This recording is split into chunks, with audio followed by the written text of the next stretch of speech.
Chapter 17. Ryan. For a few seconds, there was panic.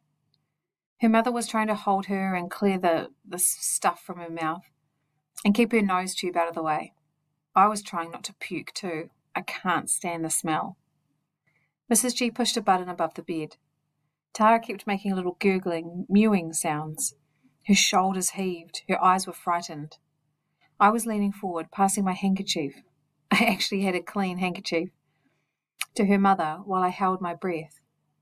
I saw the slim neck and some sort of patch on her throat where one of the tubes had been. I'd hardly ever been this close to a girl before, but I was too scared to notice any more. What was happening? A nurse hurried in. Poor Tara, not feeling too well, love. Yeah, you could say that, I thought.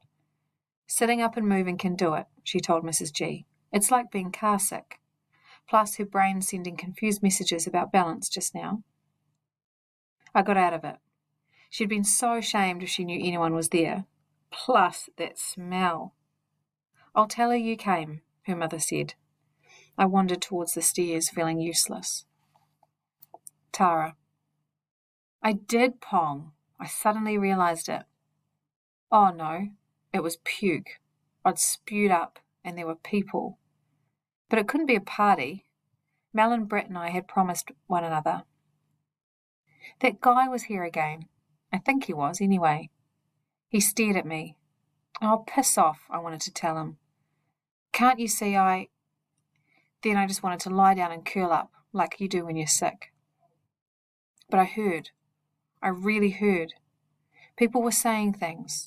Sitting up, being car sick, brain. That's it.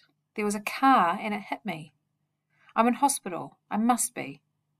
And before, there were people bending over me, trying to help me. That guy, was he there? Yeah, he must have helped me after the car hit me. Cool. Early in the 6th week, it was decided to remove the nasogastric tube and start feeding by mouth. The patient was now able to swallow well, and occasional vomiting made the tube inconvenient and uncomfortable. To reduce nausea, a transdermal patch was applied to the skin and changed every 72 hours. Tara. Mum was there and helping a lot. Dad too. I couldn't see them clearly sometimes. Some people were treating me differently from others. Some were in a hurry. Some didn't talk to me. I'm going to tell them off when I get better. I'm going to say thanks to Mum and Dad when I get better.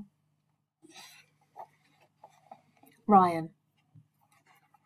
Saturday morning, I helped John sink some posts to hold up our back fence.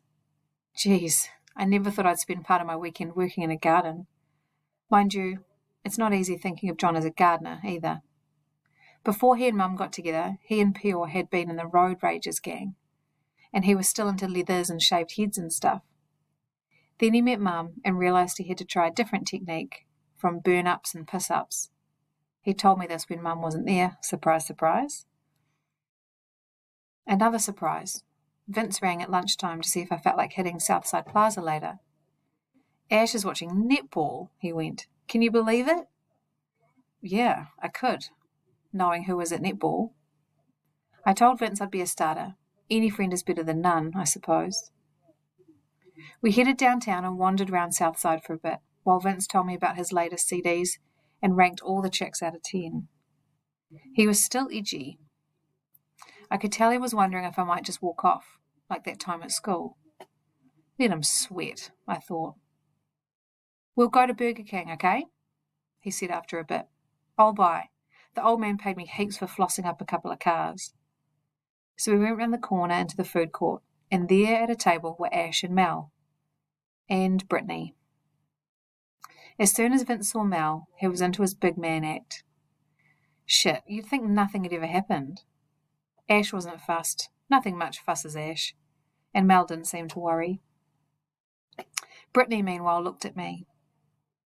Tara saw you and it made her chuck, eh? I could have thrown a wobbly at her. I could have said something about feeling that way when I looked at her. Instead, I just shrugged and went, yeah. I stared across at the other tables. She's got guts, eh? Even if she spews them up. I half expected her to go ballistic at me, but she was silent. I glanced at her while Vince mouthed on to Mel and Ash. Brittany sat picking at a fingernail. There were 2 gold studs in each of her ears. She looked up, saw me watching, and shot me a half glare. "What are you going there for?" Tara's father had asked me that the very first time I went. "To see if I can help," I told her. "Stop your friend now. And 'cause I have to know." "Yeah?" Brittany went. "Well, it's only because her mum and dad say you can. Far as I'm concerned," then Mel broke in. I guess she wanted a spell from Vince. I certainly wanted a spell from Brittany. "Tara's mum told us about the family group conference thing. She said they want to keep it small. It'll probably be just me, her, and Mrs. Gower, and us." Brittany was in like a flash. "Bet you're shit scared about us coming, eh?" "I've been shit scared for weeks." I didn't say it out loud. The transdermal patches allowed the patient to resume sitting in a wheelchair, provided she was moving slowly. By day 38, she was awake for longer periods. Her vocalization had improved, but she still had not formed any words. Physiotherapy continued, and an exercise regime was discussed. Ryan. More days slid by. Sunday, I went to TKD. I was going to ask Greg about the family group conference, but he was tied up with some juniors' parents. Monday, school. Tuesday, school, then TKD. I told Greg about the conference and asked if he'd maybe write or say something. He watched me so long, I thought he was going to say no. Then he nodded. "I'd be honoured, Ryan." Geez, he'd be honoured? Wednesday, and I was just leaving for school when the phone rang. It doesn't scare me now, so I just waited by the door while Mum answered. Then I heard her voice go serious. "Of course, yes, we'll be there." It couldn't. Not now, when Tara was so much better. My hand clenched on the doorknob. Mum came through and saw me. "It's all right, love. It was child and family. The conference is next Wednesday morning." I breathed deep all the way to school. I remembered Brittany was going to be there, and I breathed even deeper. Tara. I was lying down again. People moved my arms and legs and talked to me. Then more time disappeared, and I was sitting up. Was I going to spew like that other time? No, I wasn't. And my nose was clear now. Something else had gone. I must be getting better. How long had I been in hospital? Could be ages, 4 or 5 days even. Now I'm coming back. Hope that guy comes back too, so I can thank him for helping. People were moving my legs some more. Let me do it, I thought, and I tried to shift them. My right leg stirred, my left leg didn't. "Good girl, Tara," went a voice. I knew who it was. She was blurry at first.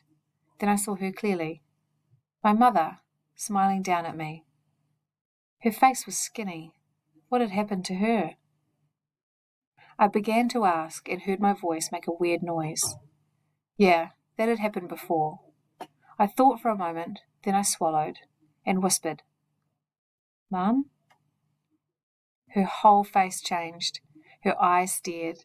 Her hands flew up and pressed against her cheeks. Then she started crying.